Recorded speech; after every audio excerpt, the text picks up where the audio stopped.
गेलोय मी.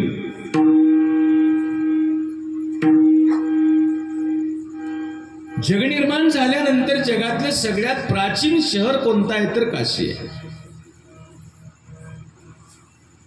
काशीला जावा काशीला जावा तेव्हा रागात माणसं म्हणतात का काशी करायलाच म्हणतात बरोबर. काशी ज्ञानी लोकांचं शहर, पंडितांचं शहर. महादेवाला एकतर कैलासात राहायला आवडते, नाहीतर मग काशीला होणार बनारस मध्ये महादेवाला आवडती नगरी पंडितांना. बुद्धाला देखील जेव्हा बुद्धत्व प्राप्त झालं, ज्ञान प्राप्त झालं बुद्धाला, तेव्हा बुद्धाला असं वाटलं पहिलं प्रवचन कुठं करावं, काशीला जाऊन केले. बुद्धानं देखील पहिलं प्रवचन ज्ञान प्राप्त झाल्यानंतर, कारण ज्ञानी लोकांमध्येच प्रवचन केलं तर बरं आहे ना. कुठेही जाऊन अन्याच्या बाजारात दिवा ऐकल का, नाही ऐकल. ज्ञानवंतांची नगरी.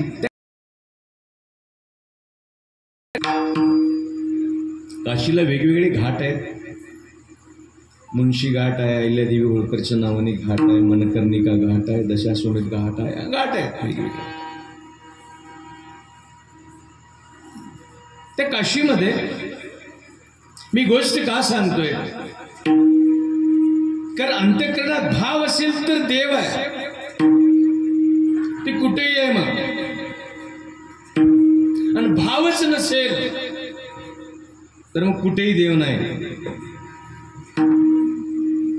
काशीमध्ये एक अजूनही आख्यायिका किंवा संत चरित्र सांगितलं जातं.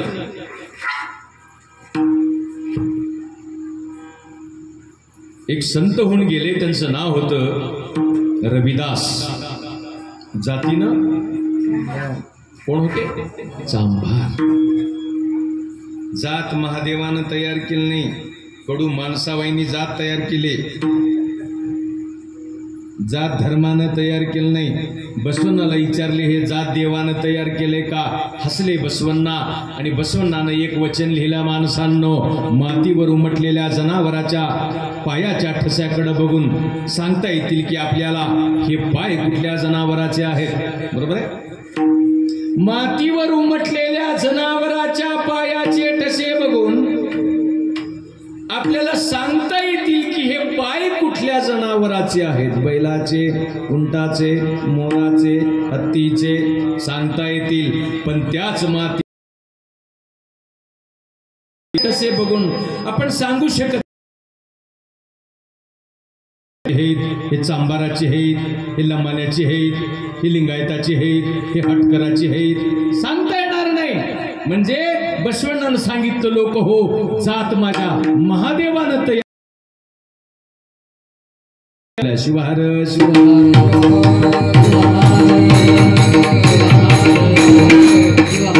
एकच ठेवा, कॉन्स्टंट आवाज एकच ठेवा बरं. चुई पुई करू देऊ नका मध्ये. जात ही व्यवसायावरनं पडले. मी सांगत होतो संत रविदास जातीनं चांभार होते. आणि बघा, स्वतःचं काम प्रामाणिकपणे करणं हीच देवाची मोठी पूजा आहे. कोणती मोठी पूजा आहे? आपलं काम आपण इमानदारीनं करणं हीच देवाची सगळ्यात मोठी पूजा आहे. शिक्षक असलं तरी इमानदारीनं गोरगरिबाच्या लेकरायला शिकून डॉक्टर इंजिनियर करणं हेच त्या शिक्षकाची सगळ्यात मोठी महापूजा. विद्यार्थी गुरुजींचा आदर करणं, अभ्यासात रममान होणं हा त्या विद्यार्थ्याचा धर्म आहे. शेतकऱ्याचा धर्म इमानदारीनं कष्ट करणं आहे. व्यापाऱ्याचा धर्म हा प्रामाणिकपणे व्यापार करण्याचा. कीर्तनकारांचा धर्म हा खरं काय आहे अभ्यास करून सत्य प्रतिपादन करणं हा कीर्तनकारांचा धर्म आहे. प्रत्येकाचा धर्म आहे स्वतःचं काम इमानदारीनं करणं हीच महादेवाची पूजा. संत रविदास जातीनं चांभार होते, चपल्या शिवायचं काम करायचं. लोकांना शहाणं करत होते. जे जे आपणास ठावे ते ते इतरांशी सांगावे, शहाणे करून सोडावे सकळ जग. लोक शहाणे होऊच नये असं काही लोकाला कायम वाटत गेले. पिल्लू कोणती करायना. काही लोकांचं पक्क असं ठरलेलं आहे की लोक कायम येडे राहावं. मग ते देवळात का राहणार, मस्जिदीत का राहणार, दर्ग्यात का राहणार, ते बुद्ध विहारात का राहणार. बरोबर आहे ना. ते राजकारणात राहू दे की अजून कुठं राहू दे. काही लोकाला असं वाटते लोक नुसते येडे राहावं. उगं पड पाया म्हणलं की पडावं, चल मागी म्हणलं की यावं, बसा म्हणलं की बसावं, उठ म्हणलं की उठावं. डोसकच राहुनी लोकायला असलं तर उगं टोपी घालायला, नाहीतर भांग पाडायला, एवढंच डोसकं राहावं. आगाव डोसकं माणसाईला राहू नये असं काही लोकांना वाटतंय. पण संत म्हणले नाही रे बाबा, तुमचा माथा जाग्यावर यावा म्हणून गाथा लिहूला लाव.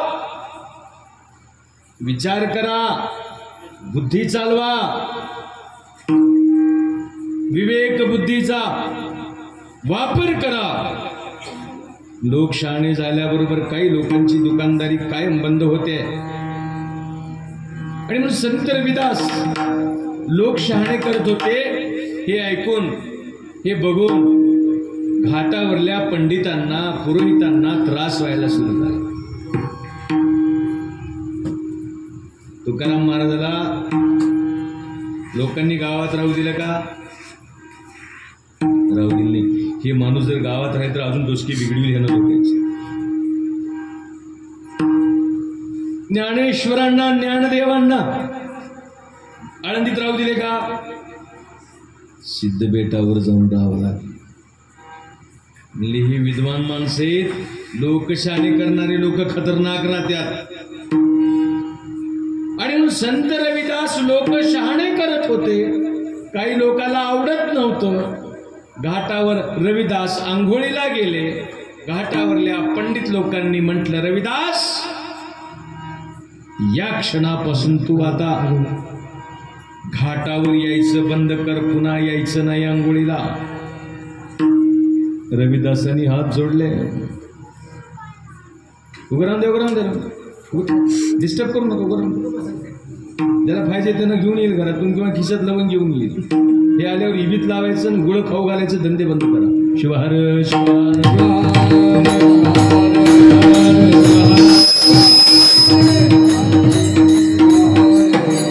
दीड दोन तास जर आम्हाला भक्ती करत असताना आम्हाला जर शरीराला कंट्रोल ठेवता येत नाही तर आमच्या जगण्याला अर्थ काय आणि या परमार्थाला तरी किंमत काय? शिवहर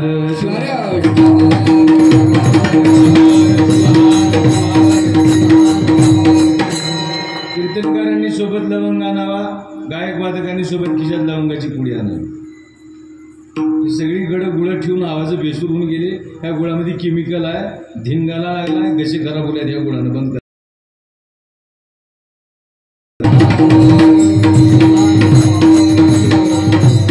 मी सांगत होतो रविदास पंडितांनी म्हणला यायचं नाही. रविदासांनी म्हणलं मी काय केलंय बाबा? काही नाही. तू चांबाराचा आहेस, हलक्या जातीचा आहेस, बारक्या जातीचा आहेस, शूद्र जातीचा आहेस. तुझा स्पर्श झाला तर गंगा बाटल म्हणले, निघितून म्हणले चांबारा. रविदासांनी खाली मान घातली. वाईट वाटलं.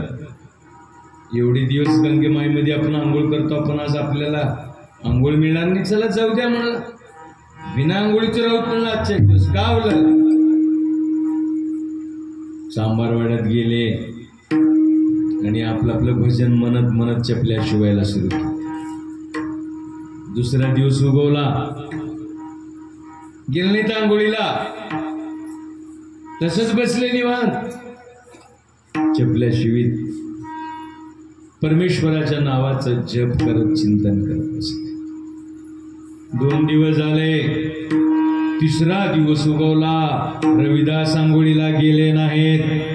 4था दिवस उगवला आणि त्या काशीतले लोक ओरडत सुटले, पळत सुटले, म्हणले चमत्कार झाला, चमत्कार झाला, चमत्कार. काय झालं? काय झालं? काय?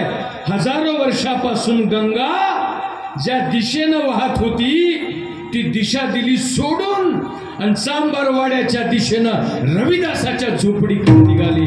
लोक म्हणले काय झालं, काय झालं? तो गंगेचा ओघ बघितल्यावर रविदास बसलेले उठून उभे राहिले, म्हणले माय तू इथं कशी आलीस या चांबारवाड्यात? आतापासून ती कुठून वाहू लागतीस? घाटावरून आणि तो माझ्या झोपडीत कस काय आलीस? गंगेनं म्हणली बाळ रविदास, 1 दिवस झालं, 2 दिवस झालं, 3 दिवस झालं, तू काही आंघोळीला आलाच नाहीस.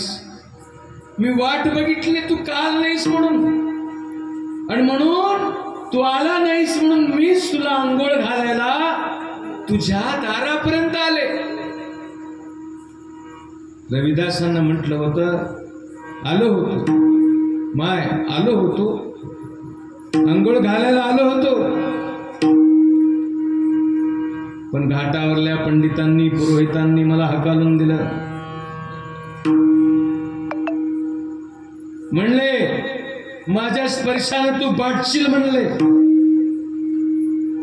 गंगेनं म्हणले बाळ कोण म्हणलं, कोण म्हणलं तुझ्या स्पर्शाने मी बाटते म्हणून? अरे मी वाहतेच तुझ्यासारख्या एखाद्या पुण्यवानासाठी, पण पापी लोकच माझा फायदा उचलत्यात म्हटली. शिवहर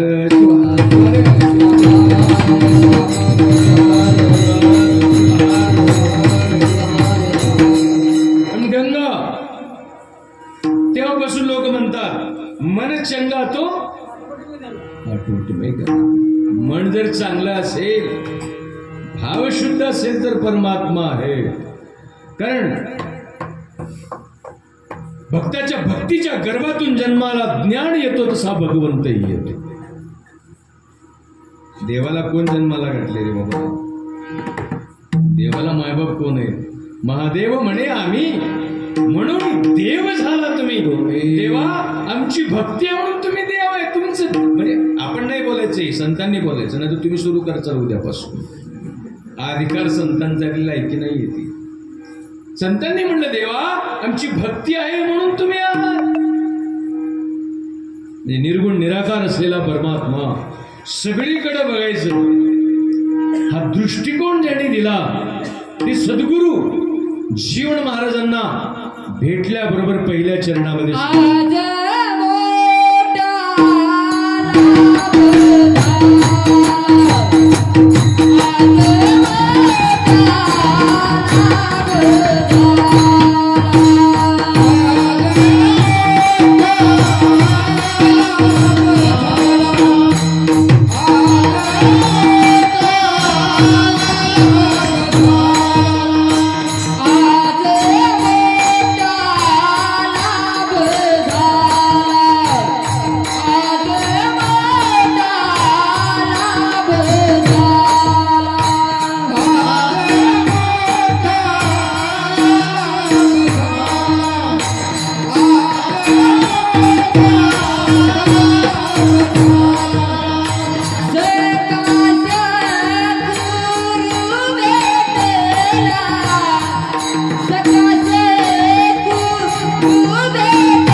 झाला सखा सद्गुरु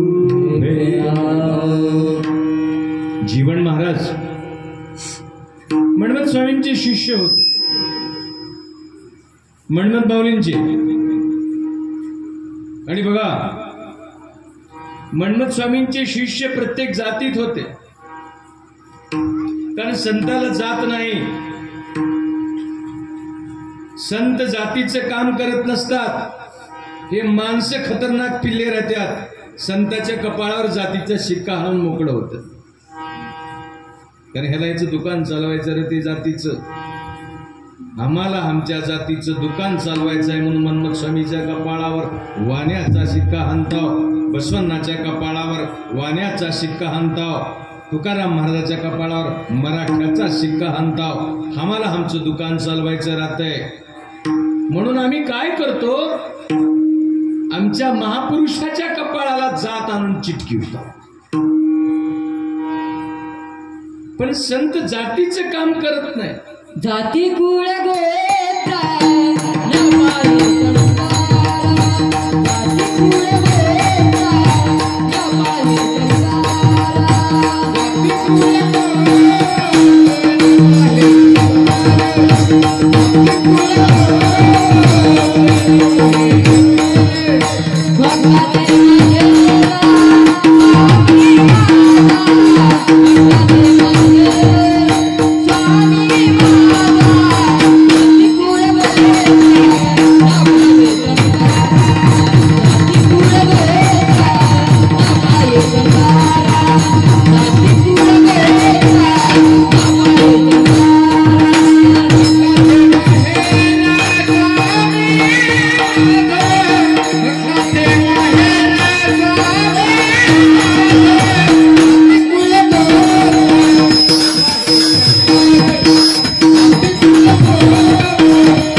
जीवन महाराज मारवाडी होते.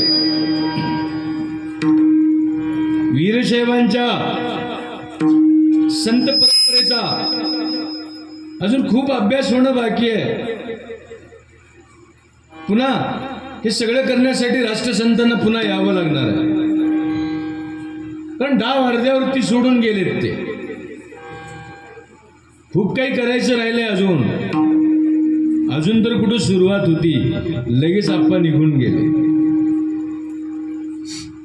अर्थात आम्हाला समजलाच नाही तो महात्मा कधी, आम्हाला पचलाच नाही तो महात्मा कधी. आम्ही समजून घेण्यासाठी कमी पडलो राष्ट्रसंतांना.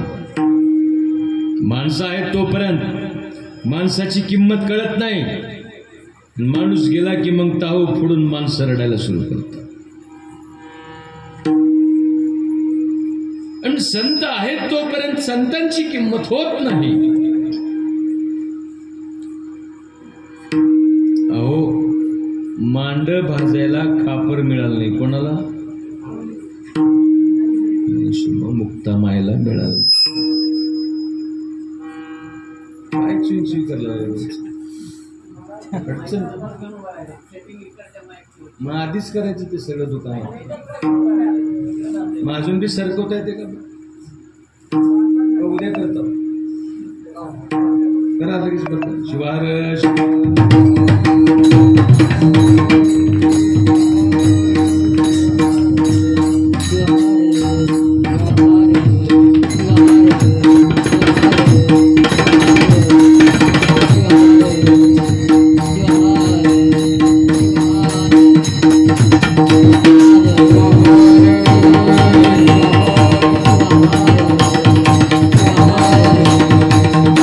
संत शिरोमणी स्वामी महाराज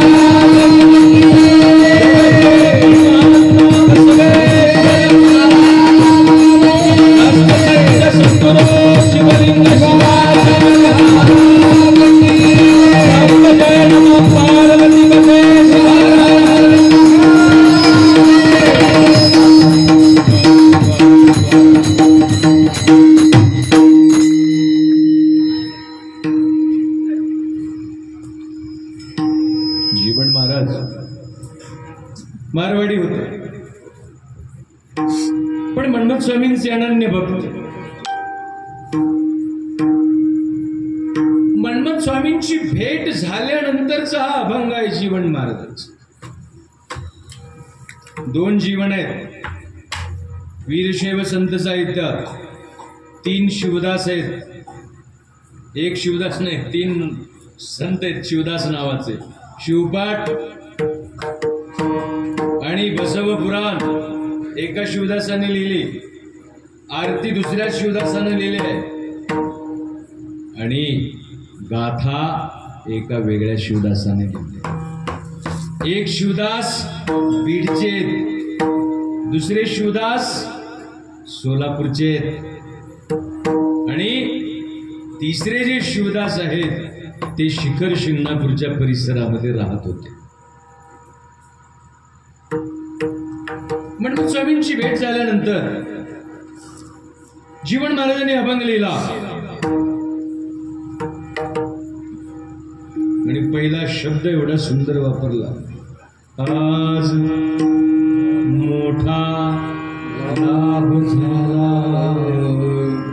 सखा सद्गुरु भेटला. बघा, शिष्याच्या खिशात डोकावून बघणारे गुरु लईत. किती पैसे का नाही, 5 ग्राम सोनं देतास का, 2 ग्राम सोनं देतास का, 10 ग्राम, लई गुरु आहे. बरोबर आहे. शिष्याला सोनं मागणारे खूप गुरु आहेत, पण शिष्याच्या जीवनाचं सोनं करणारे राष्ट्रसंतासारखे गुरु कवी आहेत. शिवार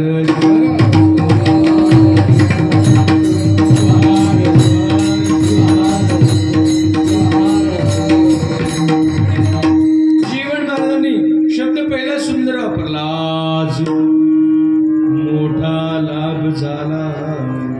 कारण गुरु परंपरा, जीवनातला पहिला गुरु आपली आई आहे. लक्षात घ्या, जसं पहिला देव देखील आई आहे, तसं पहिला गुरु कोण आहे? माय आहे. मायबाप पहिले गुरु आहेत. मायबाप.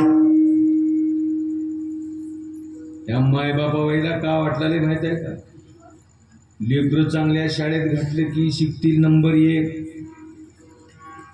मी सांगतो माझी बायको शिक्षिका आहे, आमची शाळा आहे म्हणून बोलला लावतो तुम्हाला.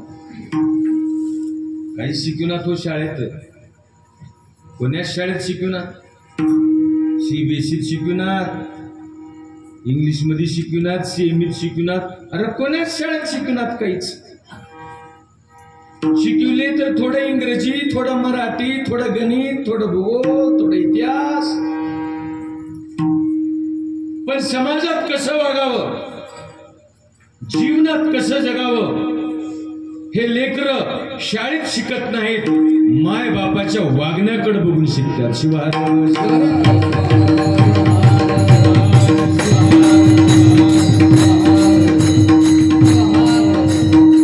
मी माझ्या बापाला कसं बोललेलो, मी माझ्या बापाला कसं बोललेलो, माझ्या माईला कसं बोललेलो, माझ्या भावाबरोबर कसं बोललेलो, ही माझी लेकरं बघतात. हे माझे लेकरं बघतात. आणि मी जसं माझ्या बापा बरं वागलो का, त्याच्या 10 पट माझे लेकरं माझ्या बरं वागतात. मी जर बापाची इज्जत केलो तर लेकरं मरेपर्यंत माझी इज्जत करतील की नाही, माझ्या बापानं बापाची इज्जत केली. मी जर माझ्या बापाला उरपाटी बोलायला सुरू केलो तर लेकरं माझी गार खंदा वेळ लावणार नाहीत. लक्षात. यशस्वी जीवन कोणतं आहे? 10 एकर कमवणं, 50 एकर कमवणं, 10-20 प्लॉट कमवणं म्हणजे यशस्वी जीवन नाही. सत्ता कमवणं, सत्ता मिळवणं, प्रॉपर्टी कमवणं म्हणजे यशस्वी जीवन नाही. यशस्वी जीवन कोणाचं आहे? सुखी जीवन कोणाचं आहे? अरे ज्याचं म्हातारपण इज्जतीनं जाते, ज्याचं म्हातारपण सन्मानानं जाते, त्यानं यशस्वी आहे ओळखावं. शिवार